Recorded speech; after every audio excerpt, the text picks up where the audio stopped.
Bonjour à toutes et à tous, bienvenue sur le plateau de Smart Impact, l'émission de la RSE avec un grand entretien aujourd'hui, celui d'Antoine Hubert, le président, le cofondateur d'Insect. Il publie Pour une écologie positive, manifeste d'un producteur d'insectes. Et puis on va évidemment parler de ce livre. Et puis avec lui, on va détailler les ambitions de son entreprise qui a changé d'échelle depuis sa levée de fonds de 372 millions de dollars. Dans Smart Ideas, notre rubrique quotidienne consacrée aux startups, on parle de formation au métier de la RSE avec le fondateur d'Ecopia. Voilà pour les titres, c'est Smart Impact et c'est tout de suite.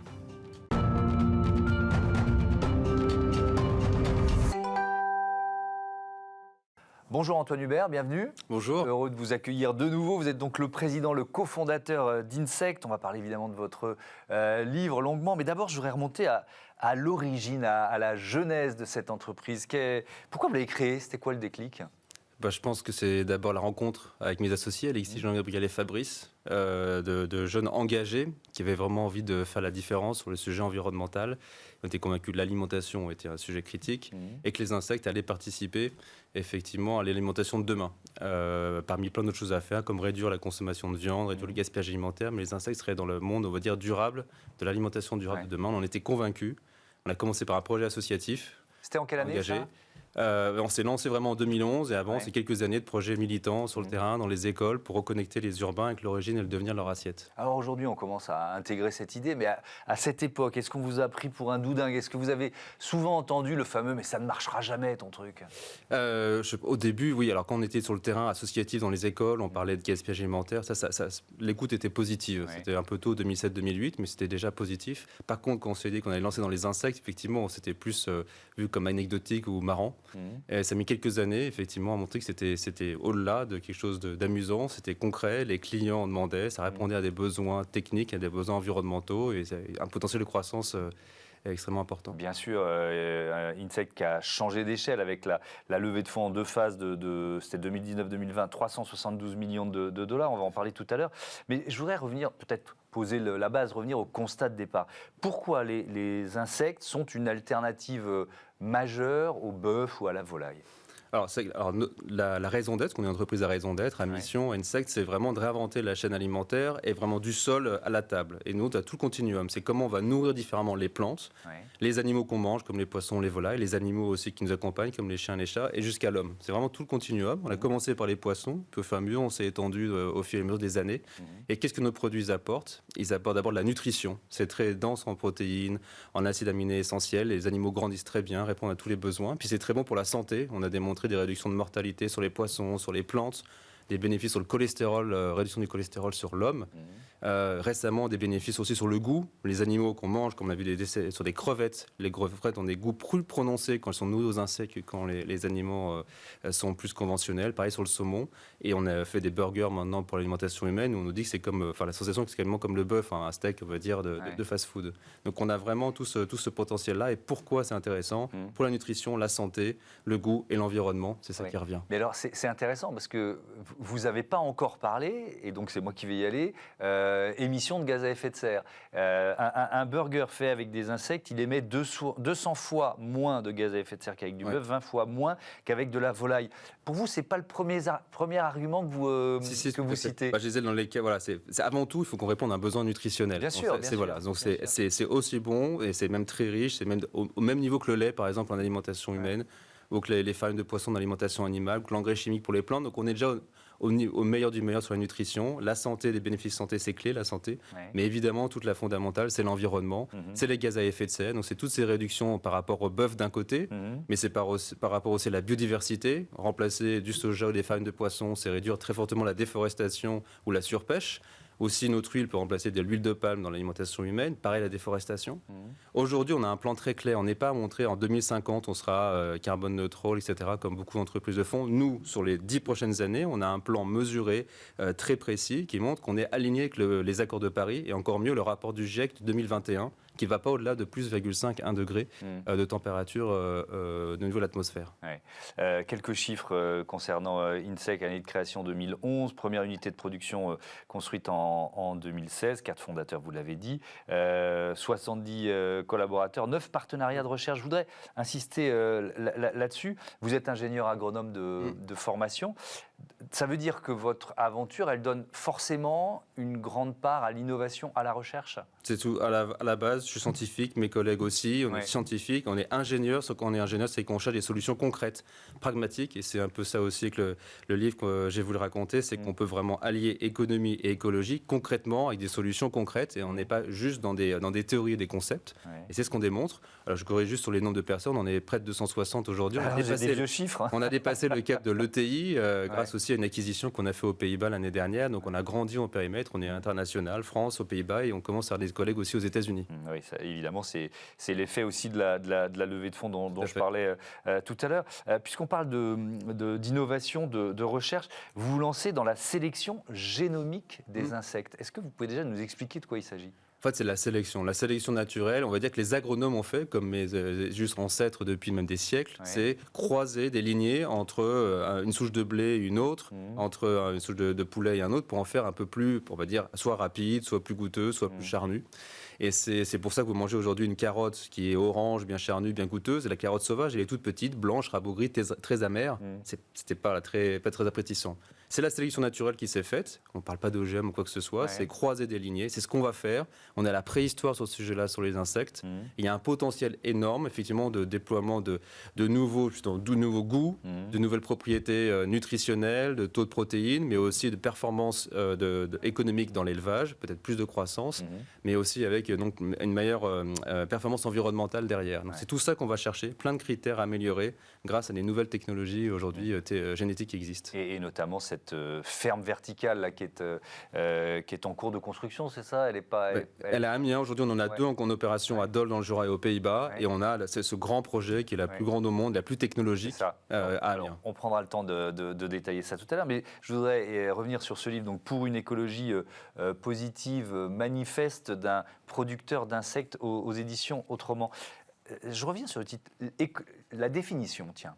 Écologie positive, qu'est-ce que ça veut dire pour vous? On en voit d'ailleurs pas mal en ce moment dans la presse. On parle justement dans la campagne électorale, comment sortir d'une écologie punitive qui finalement on va dans un chemin à contre-cœur pour avancer. Qui nous fait culpabiliser et qui nous fait culpabiliser, qui nous fait vers la décroissance, etc. Comment une écologie positive, c'est quelque chose qui permet, avec des solutions concrètes, technologiques d'un côté, c'est l'amont, comment on fait différemment l'énergie, de l'alimentation, des matériaux, avec des nouvelles technologies, effectivement, et où les entrepreneurs sont en première ligne, effectivement. Les scientifiques sont là pour alerter, les ONG aussi, les élus, les politiques peut-être pour financer, donner un cap, mais c'est les entrepreneurs beaucoup qui vont faire les choses. Et on est prêt à le faire, et il faut beaucoup plus, ce livre c'est aussi un appel à l'action, à beaucoup plus d'entrepreneurs qui s'engagent au-delà du numérique, les entreprises du digital, vers les entreprises engagées, et qu'on crée cette coalition d'acteurs engagés pour vraiment réussir cette transition dans les 3 prochaines décennies. C'est ça qu'on doit réussir. C'est finalement 30 nouvelles glorieuses qui sont devant nous. Mais est-ce qu'on peut faire cette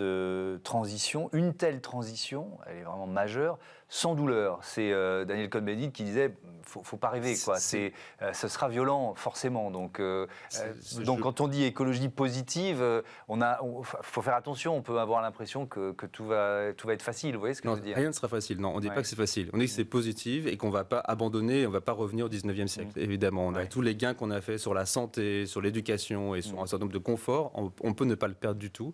Mais ça demande, donc je disais, de nouvelles technologies en amont. Mais évidemment, il faut une sobriété aussi du consommateur en aval, qui est raconté dans le livre. Mais il faut une sobriété qui soit choisie et pas qui soit subie. C'est ça qui est important. Et donc, il y a des systèmes de fiscalité qui doivent être différents, qui doivent être mis en place pour accompagner cette transition.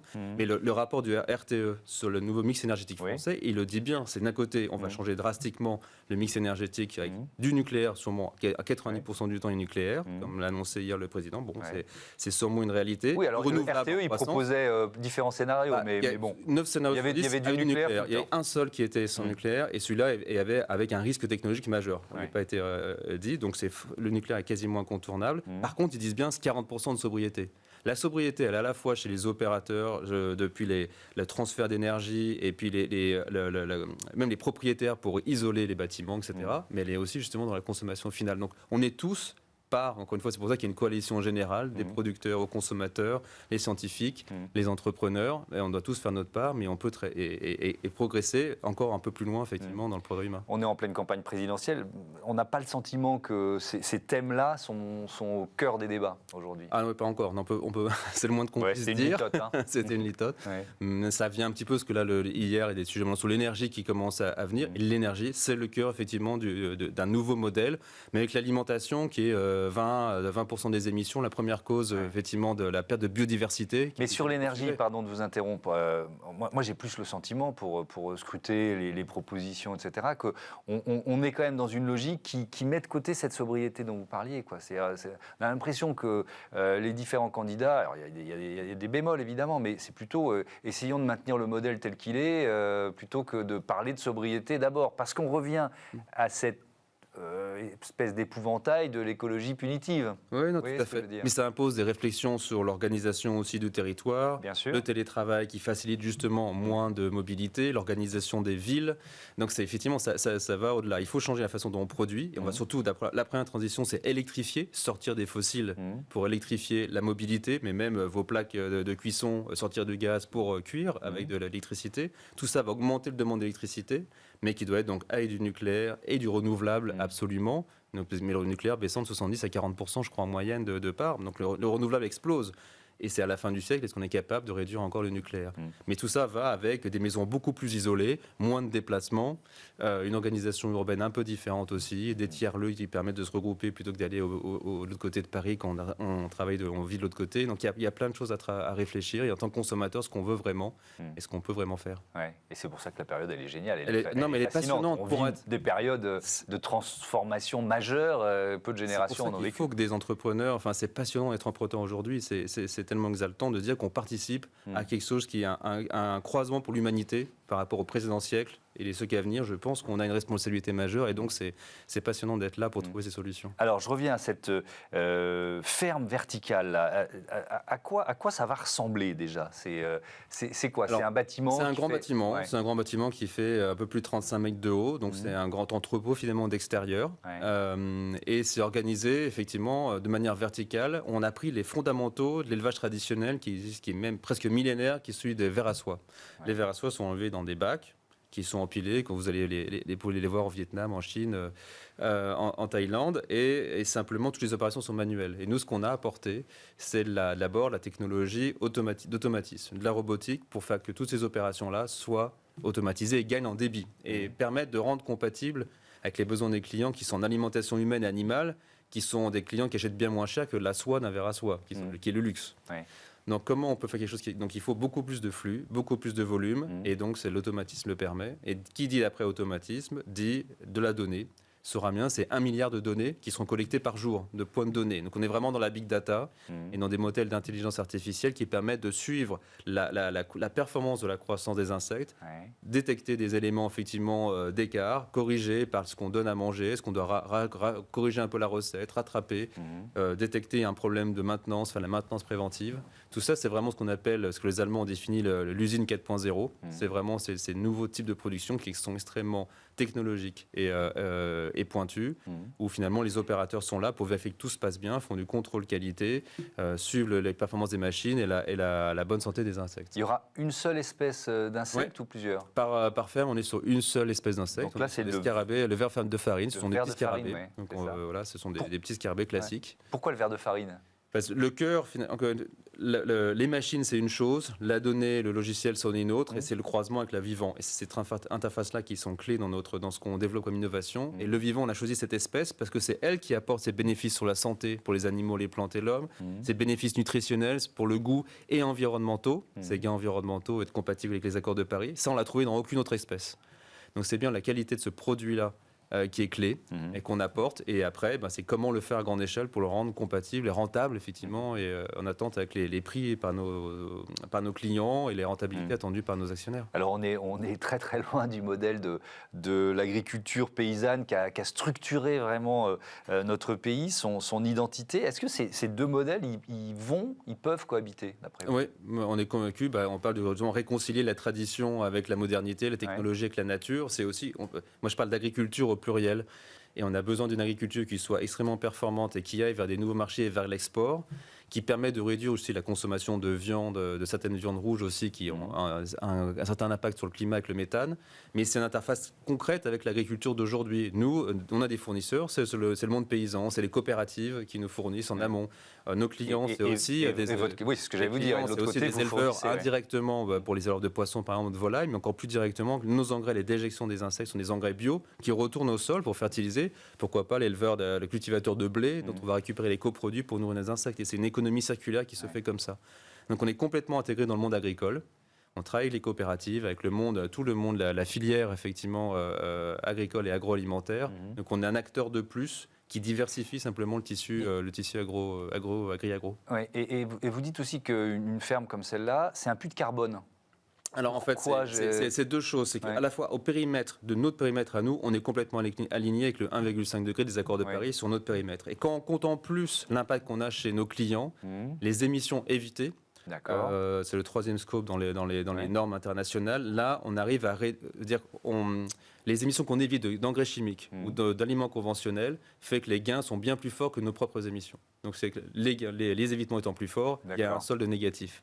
Mais ce qui compte avant tout, c'est de réduire nos propres émissions et de permettre à nos clients d'eux-mêmes de réduire leurs propres émissions et d'être alignés avec ces accords de Paris. C'est quoi votre premier marché aujourd'hui ? Le premier marché sur lequel on a commencé, c'est les chiens et chats, parce que c'était le seul qui était autorisé en Europe qu'on a démarré. Et donc c'est celui où on est le plus mature aujourd'hui, ce qui est normal, et où il y a des vrais enjeux aussi environnementaux.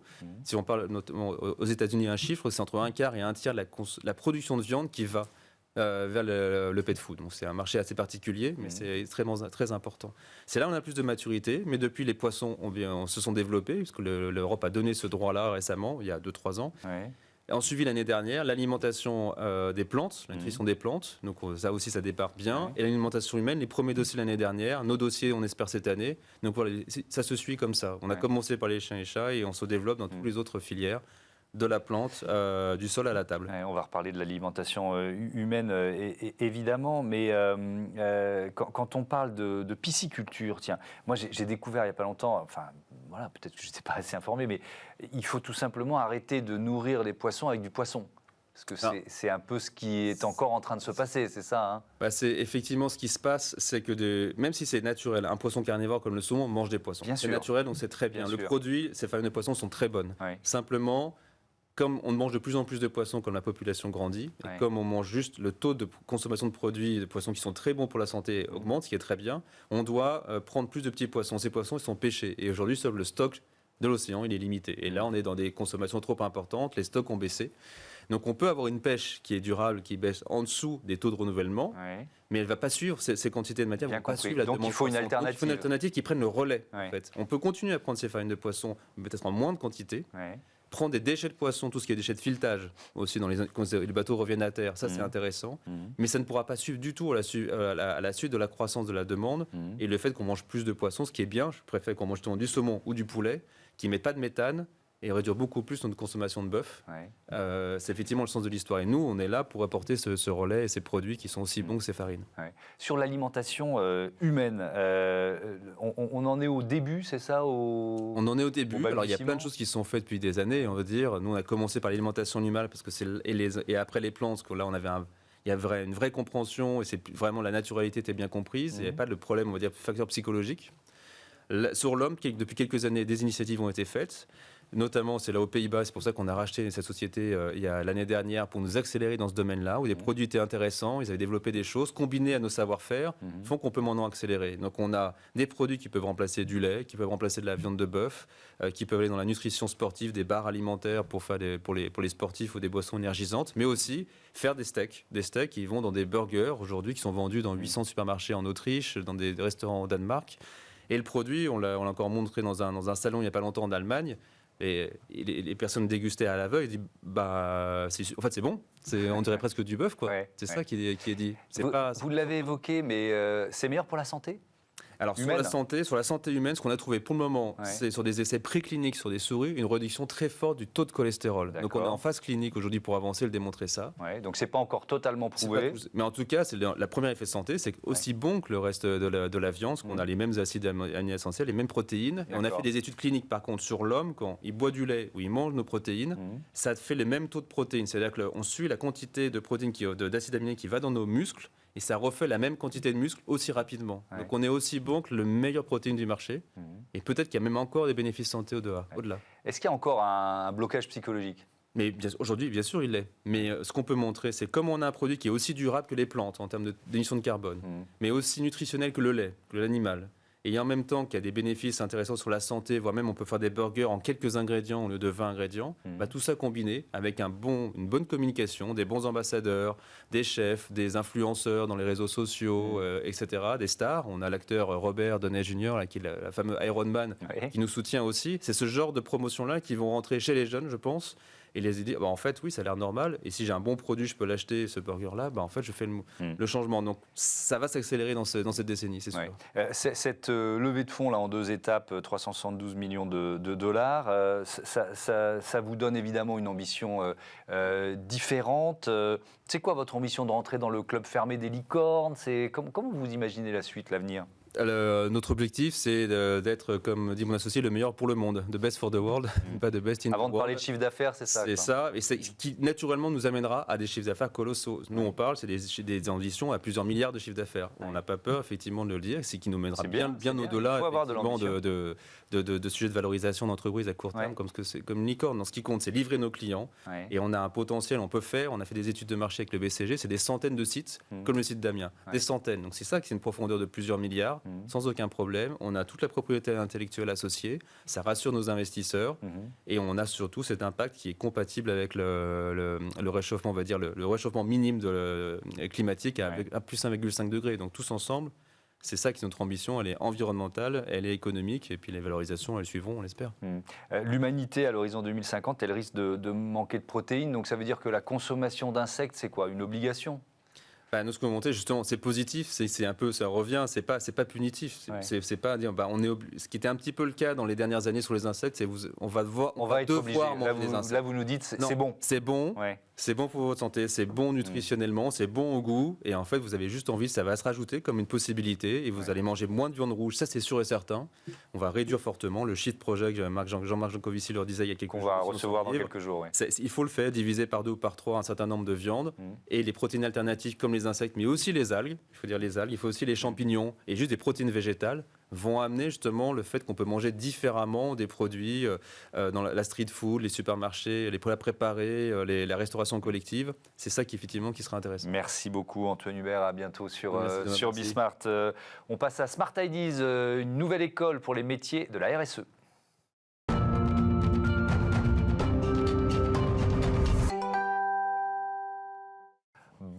Bonjour Adrien Normand, bienvenue. Vous êtes donc le directeur général d'Ecopia, école de la RSE, c'est ça ? C'est ça. Donc tout d'abord, merci Thomas de m'accueillir sur le plateau de Bismart pour parler d'Ecopia. En effet, Ecopia est une école qui se veut 100% dédiée au métier de la RSE. Donc à terme, évidemment, nous avons vocation à adresser l'intégralité des métiers de la RSE et de la durabilité. Pour le moment, disons que nous nous concentrons sur 2 environnements. Le premier environnement, celui des spécialistes RSE, bien sûr, puisque c'est quand même notre expertise. Lorsqu'on parle de spécialistes RSE, on parle de spécialistes internes, avec les métiers des directions RSE, mais également des spécialistes externes, avec les métiers de consultants en durabilité, par exemple.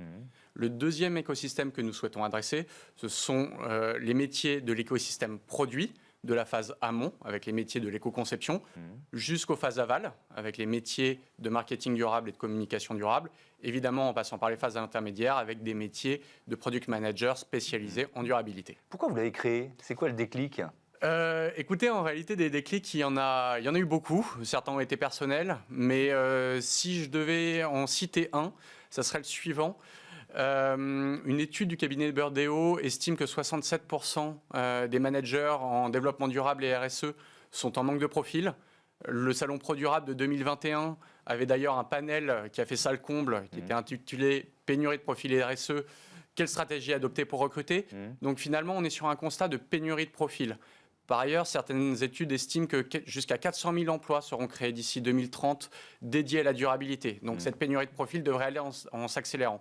Donc le déclic, finalement, ça a été ce constat de besoin de profil, un double besoin, celui du marché du travail bien sûr, mais aussi un besoin sociétal. Vous parlez d'une RSE pragmatique. Ça veut dire quoi ça ? Alors en réalité, le mot pragmatique ici pourrait avoir deux sens. Le premier sens, c'est que tout simplement lorsqu'on travaille sur la durabilité, évidemment, on a un devoir sociétal. Mais Ecopia est aussi une école. Donc c'est-à-dire qu'il y a un devoir d'employabilité des étudiants. C'est pour ça que nous avons créé des cursus métiers, mais des cursus métiers qui doivent répondre à un besoin d'entreprise. Si vous voulez, la durabilité doit répondre à beaucoup de problématiques, qu'elles soient sociétale, environnementale, sociale, mais aussi externe avec les parties prenantes, avec la répartition de création de valeur. Mais l'entreprise a des besoins qui, eux, vont être ancrés à travers des objectifs court terme, moyen terme ou long terme et à travers des stratégies d'entreprise beaucoup plus globales. Donc on est sur des formations et des cursus métiers, mais qui doivent répondre à des besoins qui sont hiérarchisés en fonction de ces stratégies d'entreprise. À qui cette école est accessible et quel diplôme ils vont, ces étudiants, pour obtenir quel diplôme ? Alors, la durabilité est finalement une discipline très protéiforme et en permanente évolution. Donc finalement, beaucoup de profils peuvent y accéder. Nous avons fait le choix de recruter des profils à partir de Bac+2 ou Bac+3. Et ensuite, les cursus sont sur mesure. C'est-à-dire qu'à partir de Bac+2, on peut faire un cursus en 1 an pour accéder à un diplôme Bac+3 ou en 3 ans pour accéder à un diplôme Bac+5. Et en Bac+3, on peut faire un cycle master pour arriver à Bac+5. Tous ces cursus étant en alternance. Est-ce qu'il y a cette idée aussi de former à des métiers qui n'existent pas forcément encore ? Alors, oui et non. C'est-à-dire non, tout simplement parce que les métiers de la RSE et de la durabilité existent depuis longtemps. Et vous nous l'avez dit, ils sont en tension, il y a une demande très forte. Voilà. Okay. Et donc, en fait, ils ont fini leur phase de maturation et ils sont en phase de structuration. C'est ça qui crée cette pénurie. Donc, non, on adresse des métiers qui existent déjà. Oui, parce qu'il y a cette fameuse statistique qui dit que 85% des emplois qui existeront en 2030 n'existent pas encore. Et il est facile d'imaginer que la durabilité va avoir sa part dans cette création de nouveaux emplois. Donc ça fait aussi partie de notre pragmatisme que d'anticiper de ces besoins et de répondre à ces métiers qui seront créés. Donc oui et non. Il y a déjà, la première rentrée, c'est septembre 2022, c'est Absolument. ça bon, j'imagine qu'il y a déjà quelques demandes d'inscription. C'est quoi ? Il y a aussi un mouvement dont on a parlé ici, de la part des étudiants, de la jeunesse, pour trouver un métier qui a du sens. C'est aussi ce qui peut porter Ecopia ? Alors oui, c'est clairement l'un des facteurs. On parle parfois de métiers porteurs de sens, de besoins de sens de la génération étudiante à l'heure actuelle. Maintenant, ce n'est pas le seul facteur, c'est-à-dire qu'on parle d'un marché pénurique, donc évidemment l'employabilité sur des métiers d'avenir, donc avec des belles carrières qui peuvent s'amorcer, est évidemment également un facteur. Et puis qui dit marché pénurique dit aussi salaire plutôt bien orienté. Donc ce qui veut dire qu'en fait, lorsqu'on parle à un profil étudiant, on n'est pas sur un de ces facteurs, mais plutôt sur une combinaison de ces facteurs en réalité. Un dernier mot, est-ce qu'il y a des professeurs de RSE ? Alors oui, ça existe quoi. Oui, bien sûr. Nous, c'est ce qu'on vous disait, le but est de répondre à un besoin d'entreprise. Donc on va avoir des professeurs en développement durable qui sont des académiciens, mais on va avoir aussi des professeurs de RSE et surtout des professionnels de la RSE qui peuvent appliquer leurs compétences, expliquer comment appliquer les compétences, mais aussi en conditions réelles et en entreprise. Donc oui, des professeurs existent, des académiciens et des professionnels. Et on les trouvera chez Ecopia. Merci Adrien Normand d'être venu présenter cette école de la RSE. Fin de cette émission, je voudrais remercier César Voyer à la production avec Maxime Lerba à ses côtés. À la réalisation aujourd'hui, c'est Elisa Bernardo. Au son, ils étaient deux, Saïd Mamou et Mickaël Fristo. Salut, bonne journée.